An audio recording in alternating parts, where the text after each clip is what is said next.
যে কোনো চক্রান্ত হলে আমরা প্রতিবাদ করব। Dhaka to Agartala long march সমাবেশে যা বললেন বিএনপির নেতাকর্মীরা, তারা বলেছেন বাংলাদেশকে নিয়ে যে কোনো চক্রান্ত কঠিনভাবে প্রতিহত করবে বাংলাদেশের রাজনৈতিক দলগুলো।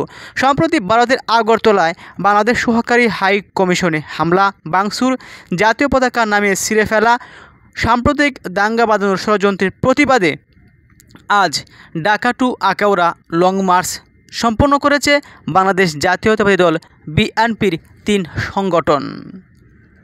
আজ 11ই ডিসেম্বর সকাল থেকেই এর পূর্ব প্রস্তুতি ছিল, তো সকাল থেকে খণ্ড খণ্ড মিছিল নিয়ে বিএনপির ছাত্রদল, যুবদল, স্বেচ্ছাসেবক দল এবং সংগঠনটির অসংখ্য নেতাকর্মীরা জড়ো হতে থাকেন।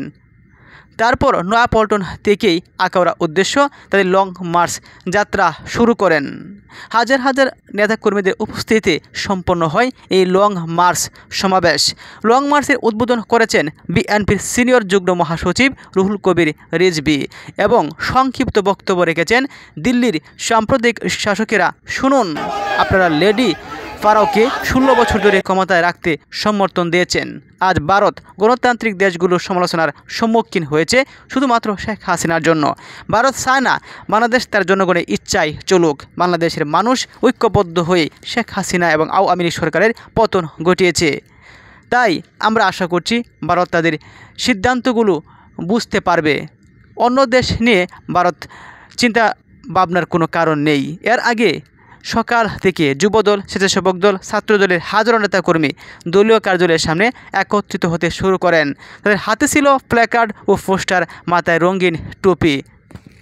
আজকের এই লং মার্চ সমাবেশে ভারত বয়কটের ডাক দিয়ে নানা স্লোগান দিতে শোনা গেছে যুবদল, স্বেচ্ছাসেবক দল, ছাত্রদলের নেতাকর্মীদের মুখে মুখে।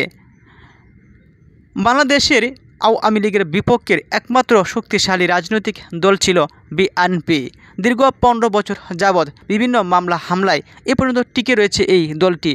আগামী নির্বাচন সুষ্ঠু হলে বিপুল ভোটের ব্যবধানে সরকার গঠন করবে বিএনপি, এমনটাই প্রত্যাশা করছেন বিএনপি দলের নেতাকর্মীরা। জনগণের ভোটেই জনগণ তাদের সরকার নির্বাচিত করবেন। এর পূর্বে তারেক রহমান তিনি বলেছেন তারাই মনোনয়ন পাবে যারা যোগ্য বলে মনে হবে। নির্বাচনকে সামনে রেখে বিএনপি দলটির এমপি মনোনয়নের প্রত্যাশীরাও তারা জোর তুরে প্রচার প্রচারণা চালিয়ে যাচ্ছেন এবং যে কোনো প্রকার চক্রান্তকে কঠিনভাবেই প্রতিহত করে যাচ্ছেন।